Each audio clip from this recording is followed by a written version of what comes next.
What's up? What's up? What's up, flooring family? Welcome to the Huddle. Come at you every Tuesday to discuss maintaining forward progress in your flooring career. Every Tuesday, 3 p.m. Central. Join us Facebook, YouTube, however you like to consume. Please consider subscribing, commenting. Commenting. Let us know what you're thinking and questions you may have, and we'll incorporate that into this podcast. So with me, as always, Mr. Daniel and Jose Gonzalez from Preferred Flooring in Grand Rapids, Michigan. And every time we start, I'm always looking down because I'm sharing it to groups right now. I was going to say that everybody thinks he's probably always ignoring you the first couple minutes. No, he's just piping us into the interwebs.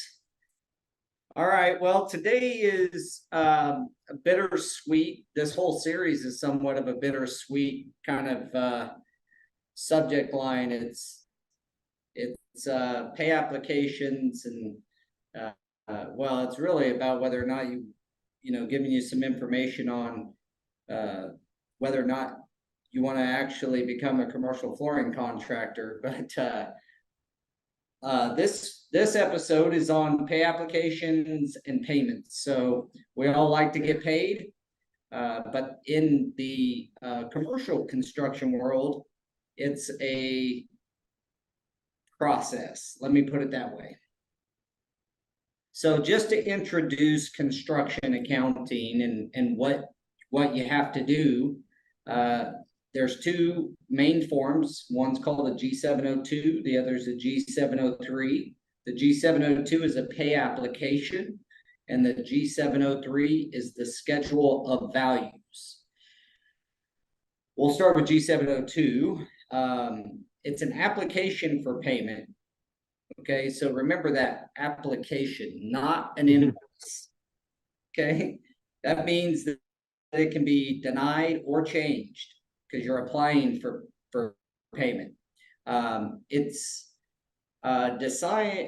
Its whole design, it was done to show the total less, let's say the original contract amount, net amount of change orders, the new contract amount, less retainage, less previously billed, and then your new payment amount. Back at the beginning here, I was talking about the G702 and G703, and the G702 being the pay application, and the fact that it's a pay application and not an invoice. So it's an application for payment, right? So that means it could be changed or even declined or denied. So the whole design of that pay application is to show that what your total contract amount is, plus any change orders, positive or negative, adds or deducts, I should say, and then then show the retainage amount. Let's say it's 10%, and then the billable amount, because you can't bill retainage until the end of the project, so it takes it out at the very beginning there. And so you then have less your retainage, less previous pay applications, and then your new total. So as a quick thought exercise, let's say you have a $100 project contract amount. You get a $20 change order. That makes your new contract amount $120. Less retainage of $12 would leave you at $108 if that's correct math. So now you have $108, and say you've billed $50 before, that leaves you with $58 available to bill against. And so that's how that math works. Supporting that and right with it is the G703.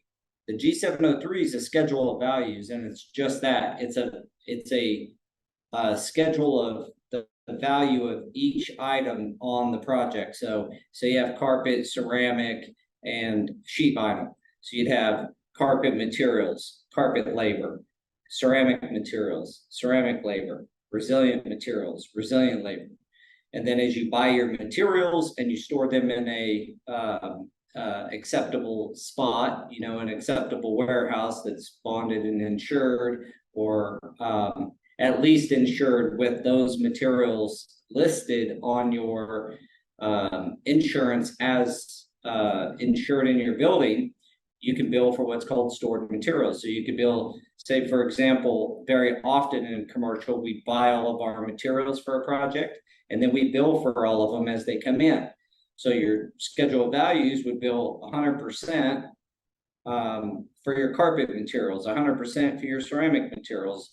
And maybe you don't have your resilient materials yet, so you don't bill for it. Or if you have half of them, you bill for half of them, 50%.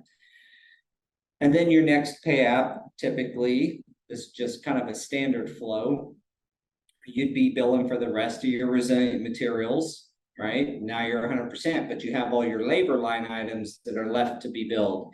And so as you complete through the project, maybe that second month that you're able to bill, because in commercial world, you can typically only bill once a month on a given date, and that's typically in the contract. Go back to the other podcasts on contracts and review that.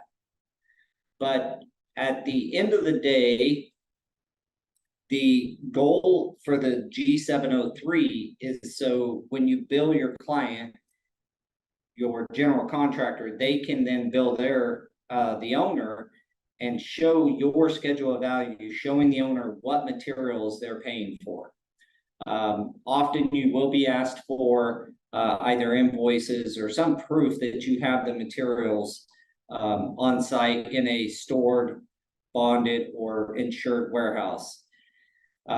So the idea here is that you can progress bill for some of your materials or all of your materials, and then bill your labor as you go. So if a job's phased out over the next 6 months, or it's going to take 6 months to do the project, you can bill each month and keep the cash flow coming on the following month as your payments come in.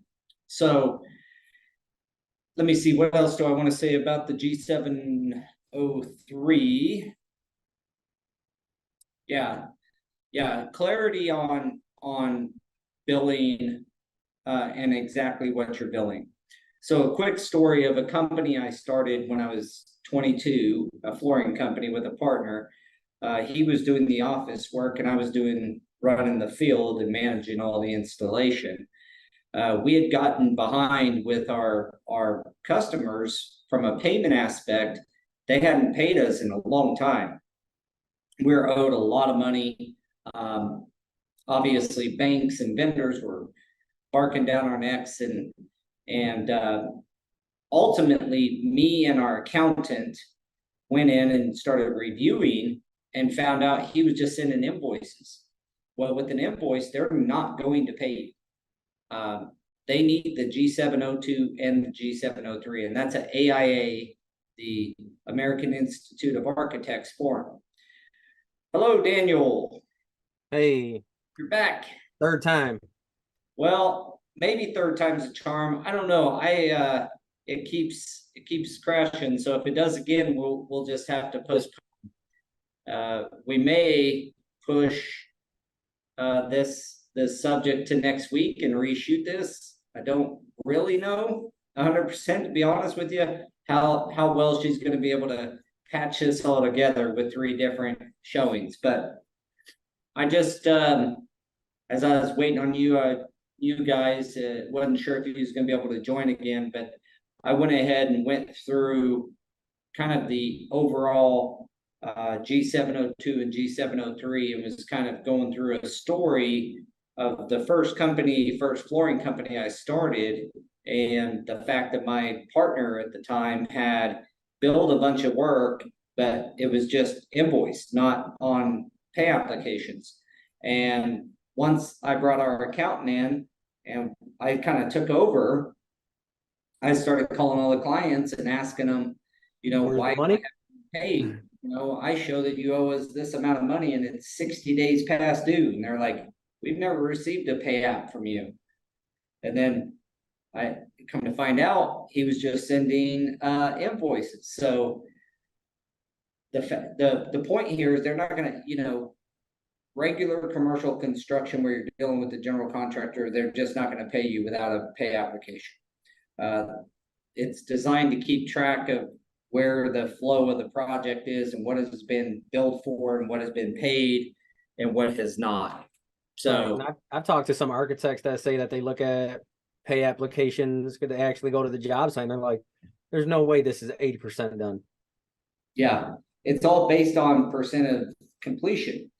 And so I was kind of given an example for your schedule of values. It's all on percentages. So let's say you bill a project, you got a contract that's $100. I kind of went through a similar scenario, but say you got a $100 contract and you bill for $20 on your second payout. So you're billing $20 on your second payout, and you've already billed for $50 on your first payout. So in essence, you're going to bill for 70% of the contract amount. You billed for $50 already. You may have already been paid for that, but it always works off of totals and works back. So if you billed for $50 the first time, you're billing for $20 this time, that's 70% complete of the contract amount. And that's what it's going to show on your schedule of values is percent of complete. Like you just said, it's an easy way for architects and general contractors kind of walk a job and say, I'm being billed for 80% complete on my carpet labor line item, but they're not even halfway done. So it's an easy way for them to find out quickly or compare quickly your pay application versus reality. One other note, and this kind of goes back to the contracts, but most of the time you can project through the end of the month.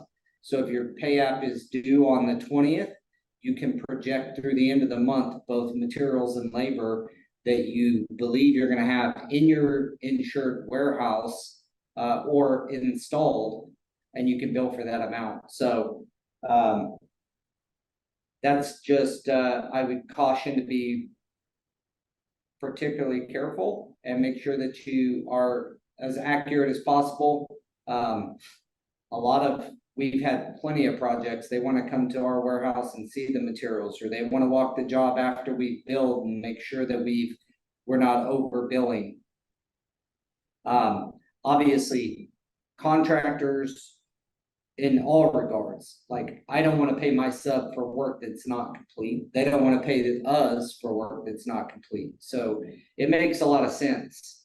I'll kick it over to you, Daniel. Do you have any other information, insights about the complexities? I kind of lined it out, but yeah, when we first started doing it, like it's all brand new to me. So the one thing that I did was call the accounting department to where I'm billing, and it's like, how do you guys want this filled out?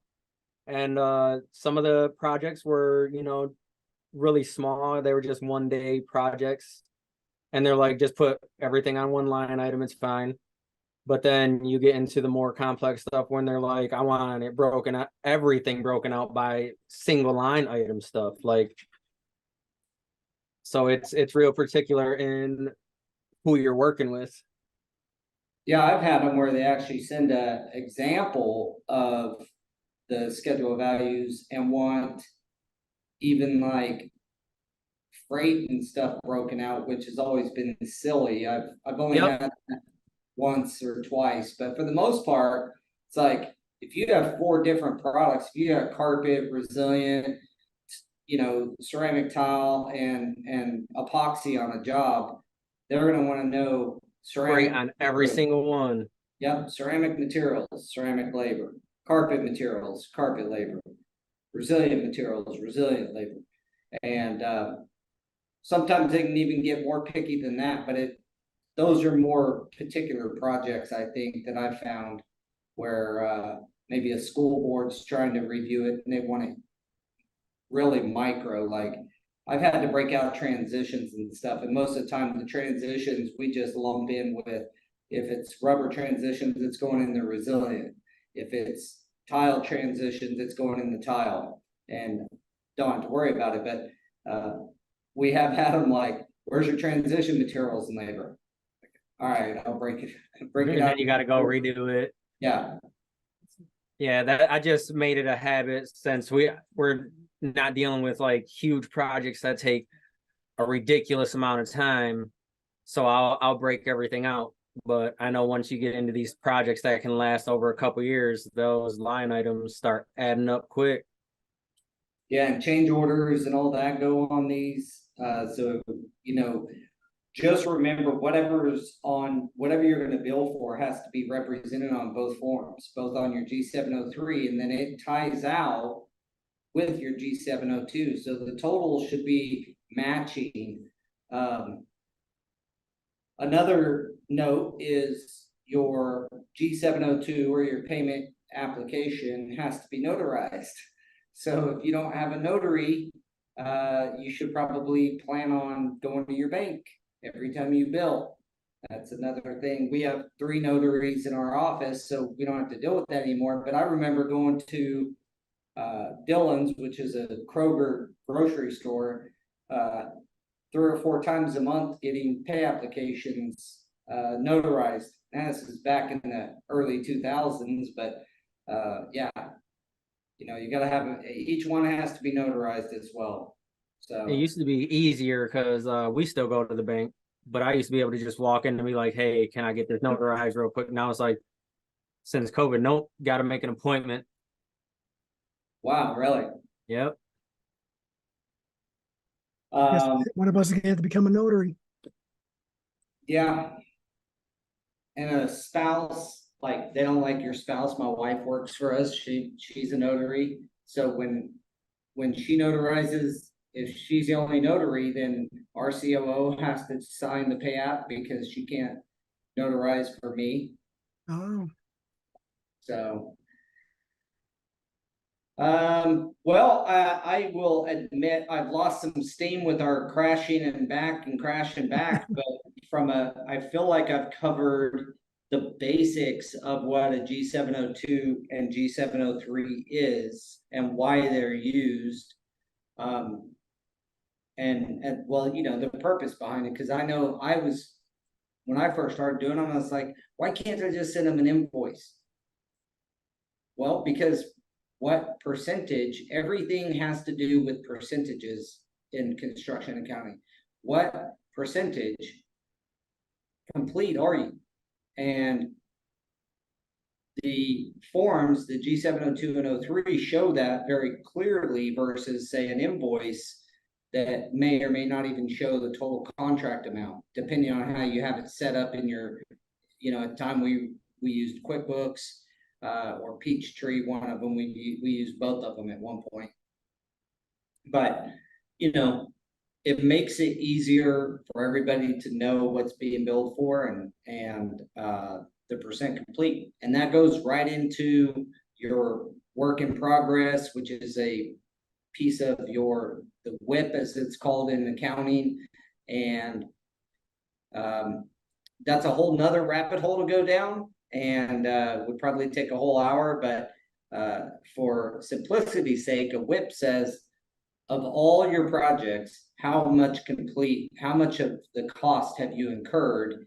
And so if you have $100 job and you had $50 in cost budgeted or figured as the project, but you only ended up spending half of that, well, you have to do a budget adjustment to make it right. Otherwise, it thinks the WIP is going to say you're only 30% complete. Not because it's all based on your cost. Let me see if I can explain that easier. If you build $100 on that $100 contract, the construction accounting is only going to let you recognize if you've only incurred 50% of your cost. It's going to only allow you to recognize 50% of your profit. So if you indeed save that money, then you do a budget adjustment and it's back to, okay, I spent all $35. It went from $50 of expected expense, $35. So then you can break it, then it breaks even. You've spent all $35. Now you can recognize all of your profit. But it's a way to keep your accounting accurate from overbilled or underbilled scenarios. It works the other way too. If you've incurred 50% of your cost, but you're only billing for, a lower level of that, say 30% or something, well, you're underbilled and it'll let you know that. But all this plays together. The point is, in construction accounting, everything is tied together.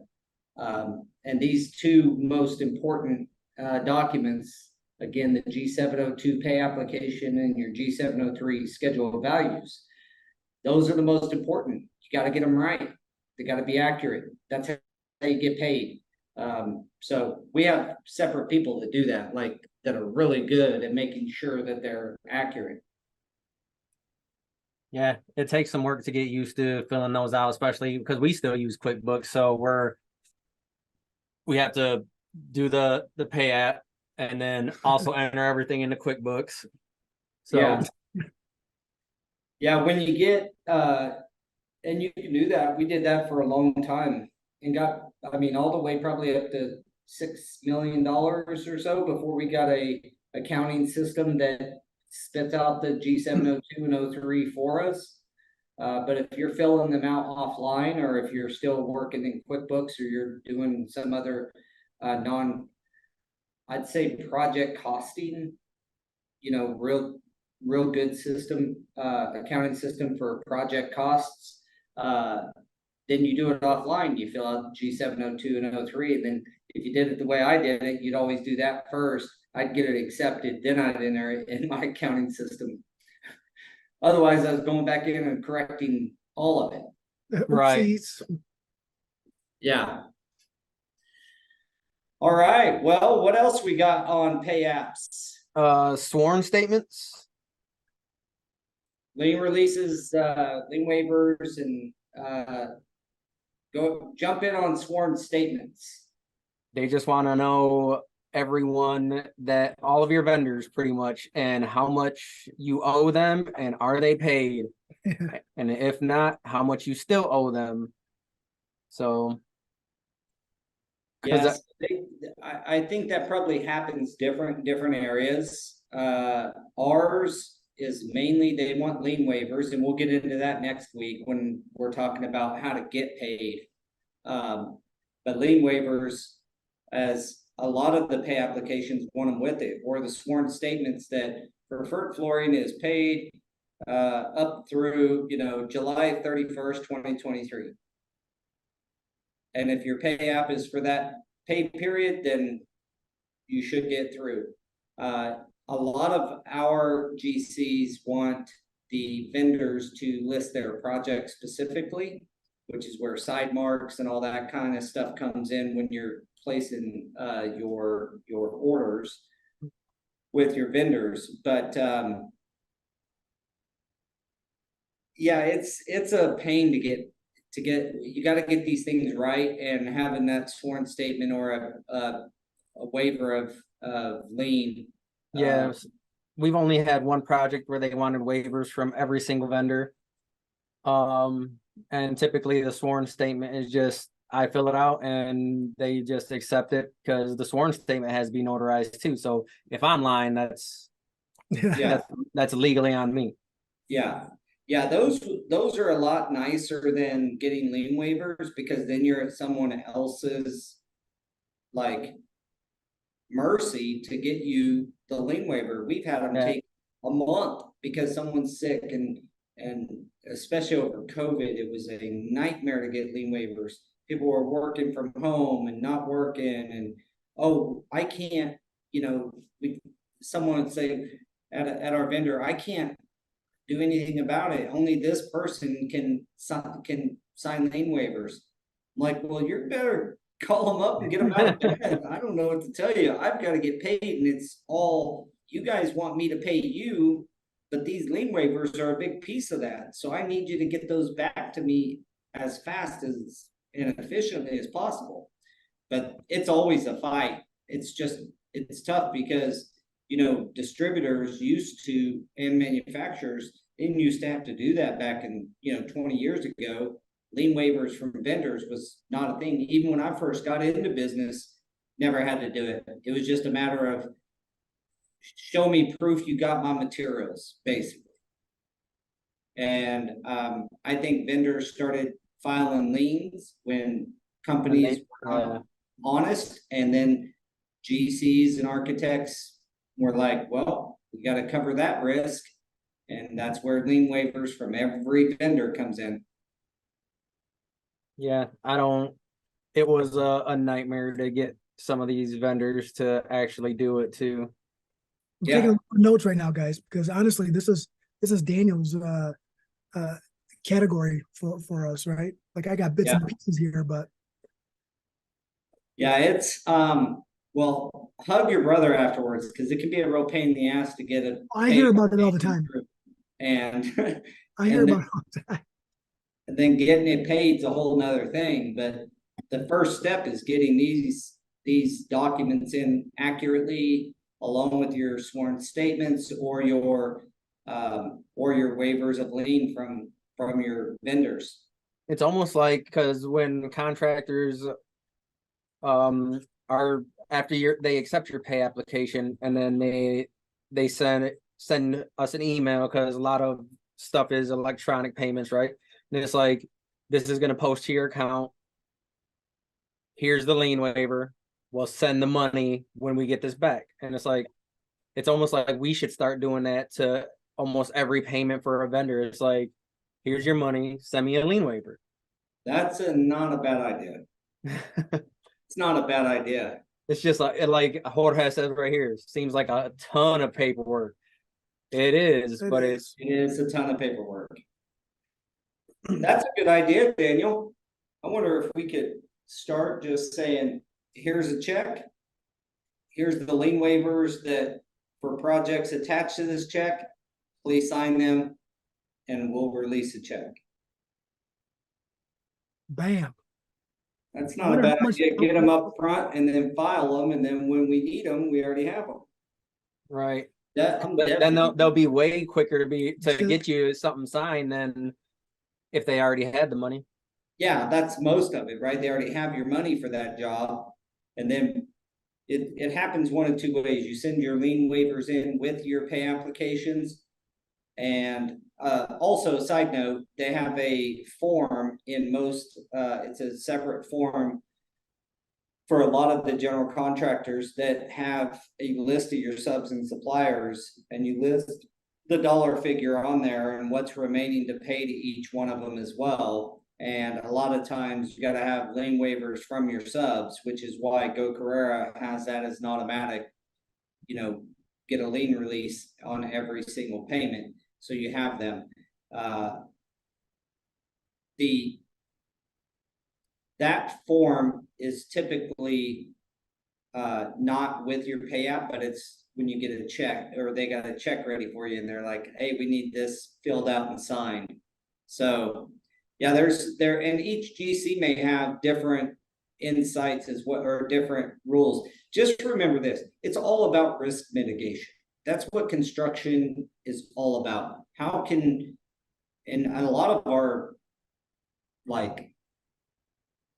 conversations on this podcast has been around the troubles that causes when you're just like, how can I mitigate or minimize the amount of risk that my company takes on? I know we said we're going to talk about lien waivers later, but Dwayne says, as an installer, we get asked to fill out lien waivers before we get paid. Does that put us at risk of not being legally covered? And I think that's where you got to put in, there's numerous types of lien waivers. There's conditional and unconditional, right? So conditional is what you sign before you get paid. It's, I waive my rights to lien when I get this payment. Yeah. Unconditional is, boom, I already got paid, I waive my lien. Yeah. Yeah, there's different types of lien waivers. A lot of the ones that companies will have you sign, you just, if you're working with the GC, you really need to make sure you're signing the right one. We have plenty of times had them want us to sign an unconditional, and we refuse until we have a check. Like, I'll come to your office and sign it, and you hand me a check, but I'm not signing it and sending it back to you, I'm getting a check.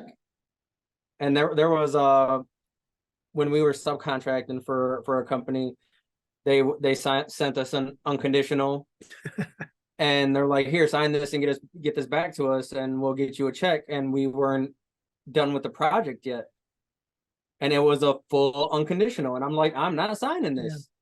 And like, she was really upset with me, and I said, you can be upset all you want. I said, but I'm not signing this. I said, I'll send you a partial conditional. I remember that. Yeah, that's another term that is used, is partial lien waiver. So you can have conditional, partial, Full, unconditional, final. There's a lot of different types. Some of them mean the same thing with different verbiage, but essentially you're gonna have to sign something each time you get a check. And obviously it's gonna be either a partial or a conditional lien waiver, unless you are done with the job and 100%. Yeah, this isn't meant to scare people away. I just know what I went through was HE double hockey sticks when I first started trying to figure this stuff out. And I just wanted to provide, we all wanted to provide a resource on which you can kind of plug into an episode, watch a little bit of something, and learn enough that you at least know what you're getting into. This isn't as easy as just printing off a invoice, or, writing an invoice out on a piece of paper in most regards.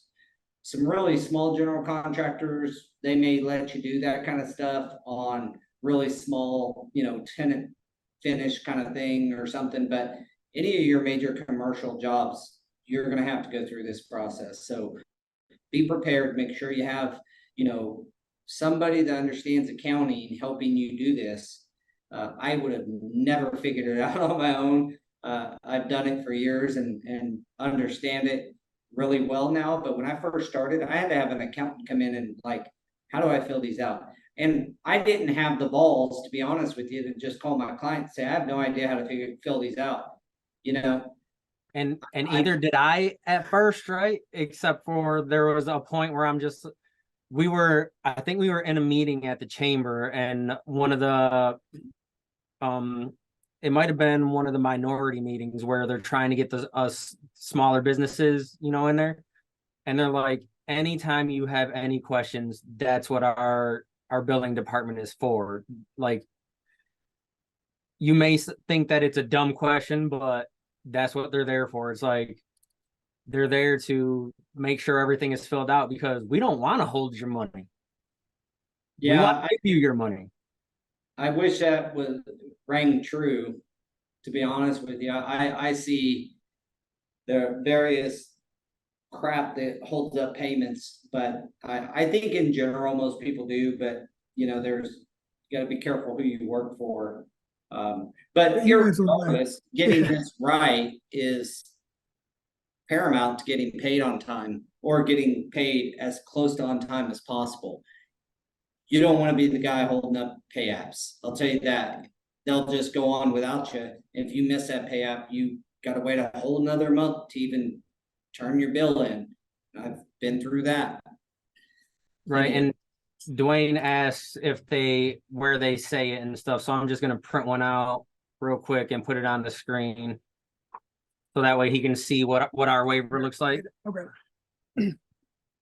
All I keep hearing is the highlight of where am I sticking myself so loud through the hell it's where those guys slacking. So I'm gonna cover the job. But you can see right at the top, partial conditional, because we did not receive the check yet. And then goes through and So as long as we make it very clear that, like right at the top, this is partial conditional, full conditional, you know. Essentially, you're releasing lien on that dollar figure of payment. Yeah. So if they don't pay you the next time, you can only lien what they did not pay you, not the full contract. Right. That's the idea behind partials and conditionals.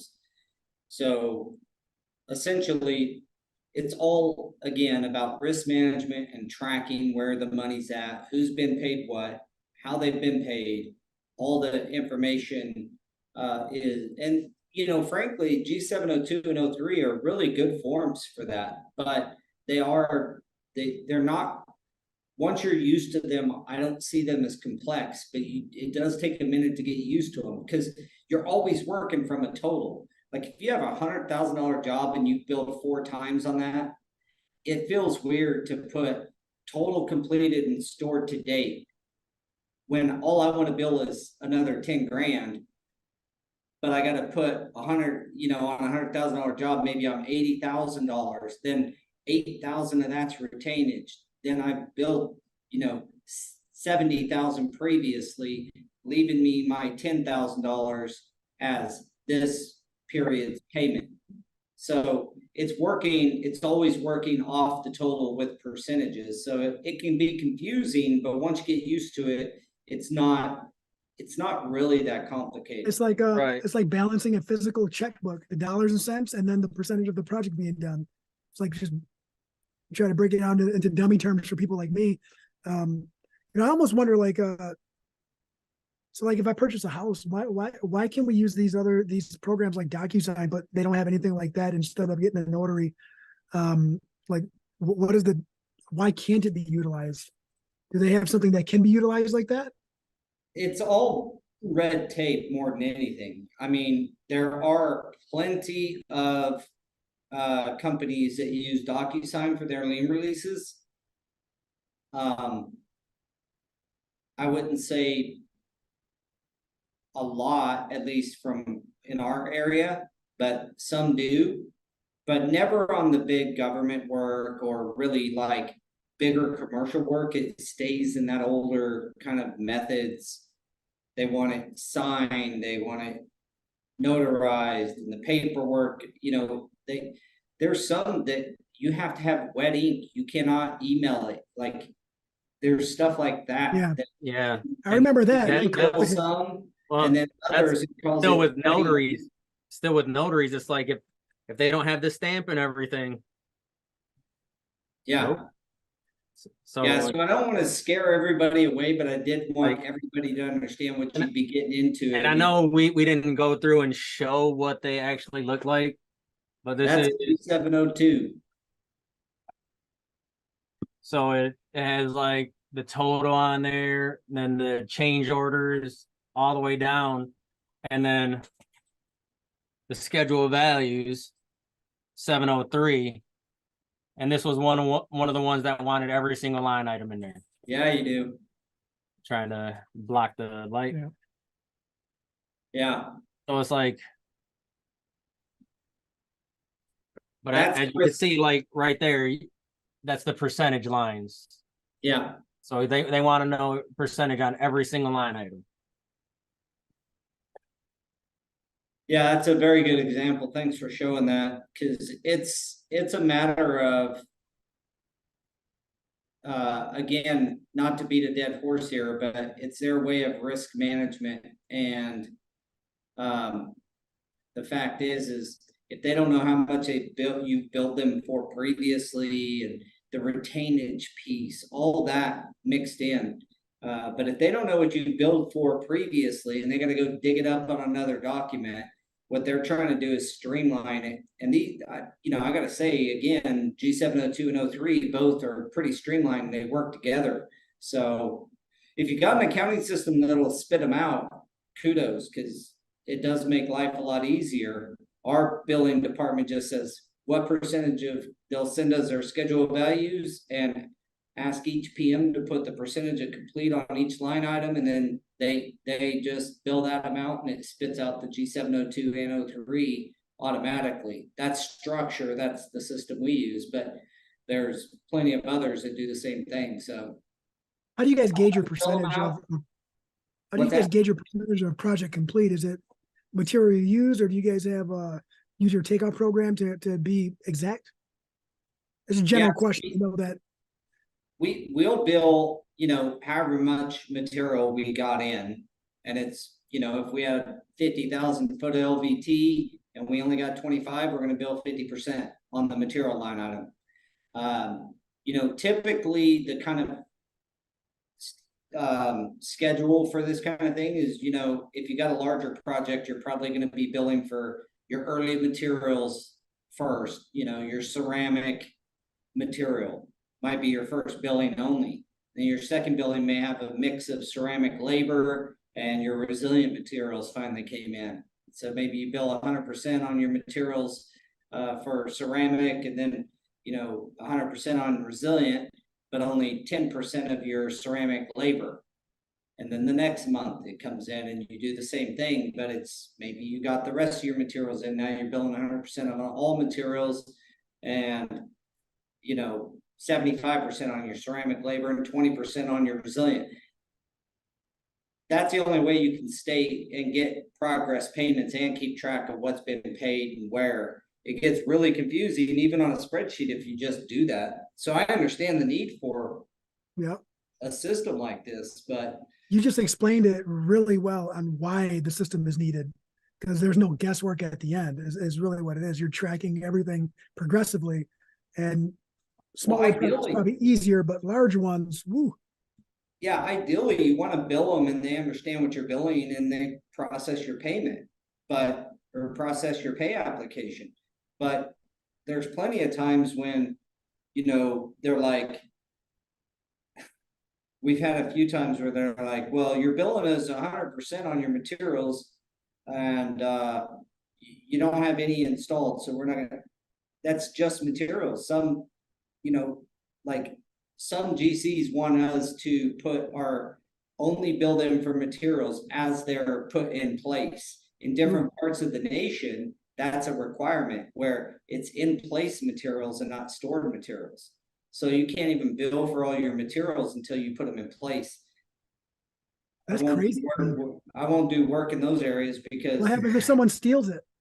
You'll go broke, dude. Like on a big job, you imagine. That's why it's real nice to not be on those super huge projects like that. So we're still to the size where it's a normal project for us is $100,000 ish, and you think, man, that's a huge project, but really that's only like 3 weeks of work, if that. Like, yeah, still a good sized project, but done right, you can do it in one pay period. Right. That's what I mean. Like it's either one or two of them, and that's it. It's not like these huge jobs where it's like every single month for 2 years you're just trying to nibble away at it. Yeah. I've got a bunch. I've got a mix of jobs, but we got several of those where hospitals or big schools, they're building it and they're turning over the clinic of the hospital first, and so you got to get that done. But then the OR, then whatever, or the emergency department, they're building it in these phases and building it out. I think the most pay apps I've had is 13 or 14 months. Maybe I should say 13 or 14 pay apps, but there's months we didn't bill anything. So it, spanned across two or 3 years, we've had jobs, and they're a pain. And if you try to go back to one that you build and the last time you build it, because you finished the first area and the other area is not ready for you for another 3 months, and you go back, those forms really help you kind of stay. We do have one that's like that right now, and it's a hospital, because the other day he was like, did you bill for this? And I'm like, but we can't close everything out yet. I'm trying because we still got another phase that they keep on pushing back, and it's been over a year, I think. Yeah. And it's just one of those things like, I really just want to get that off of my board. Like it's been hovering there, but I know, and it's like with the material, they were like, oh yeah, there's nowhere to store it on site, or it was I don't want to store it on site because there's like 4 or 5 different construction companies in there, and they just start taking whatever is in the storage. So I'm like, I gotta put it somewhere. They're like, you know what? We have an offsite storage. Just bring it over there because I don't want to hold on to this for 2 years until you guys decide it's ready to go.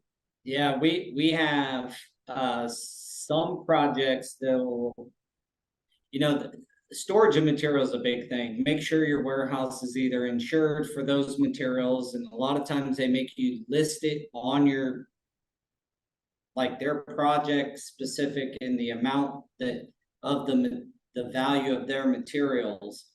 Again, risk management. They want to know if your building burns down that their materials are covered in that catastrophe. So, all right. Well, I think we beat these 2 forms up and the subsequent forms that come across. And sorry for everybody that we had some technical difficulties. I shouldn't say we. Zoom kept just crashing. We finally got it up and going, so we'll pace this together as best we can, give you the best episode we can on the Go Carerra YouTube channel. Otherwise, you may get to watch some bloopers on other areas. So I started doing something else right away, and I got the text. We're trying it again. I'm like, uh-oh. we figured I'd give it a 3rd shot, and if it didn't work, then we'd reshoot. But hopefully, everybody got some good insight on just what these forms are, why they're required, and don't try to fight the system. I also did that. I was a jerk, and I was like, you guys owe me money and you know it. Just pay the invoice. Well, and they're like, look at the contract. It says that you're supposed to on these forms. Very clearly, Mr. Stewart, exactly what you're supposed to do. When you don't understand something, it is frustrating when you just don't understand it, because it's real easy. Like, you owe me. It says here you owe me. What are these for? Yeah. You can't deny you have carpet in the building that did not have carpet before. It didn't magically happen. Just pay me. But so don't try to buck the system. Just follow the rules. As always, if anybody has questions about how to look at a G702 or 03, reach out to one of the 3 of us. We're happy to, help walk you through it. Any of the if anyone needs it, email me. I actually have it in Excel form. So yeah, so if you need one, hit Daniel up because he's got it in Excel, which makes both forms much easier when they automatically calculate for you and you're not sitting there writing it down doing the math. So no, and then when I first got the Excel version, it was about 5 or 8 years after we started. And that was a big upgrade right there. I actually wrote it myself because I couldn't find one, and I didn't want to pay for one. Yeah. Let's just say that I didn't want to pay for one. I was gonna say you can buy them, but our family has a really big problem with that. Like, he figures stuff out on the technology side that he doesn't want to pay for, and I just try to figure it out with my hands and tools, and I don't want to pay for that, so I'm just gonna learn how to fix it. I'm gonna learn how to build it. Well, you get there in the end. So reach out to Daniel if you would like to get an Excel version. And then just reach out if you have any questions. With that, gentlemen, we'll break this huddle and we'll see you next week. Sounds good. Take it easy. easy. Guys. Thank you.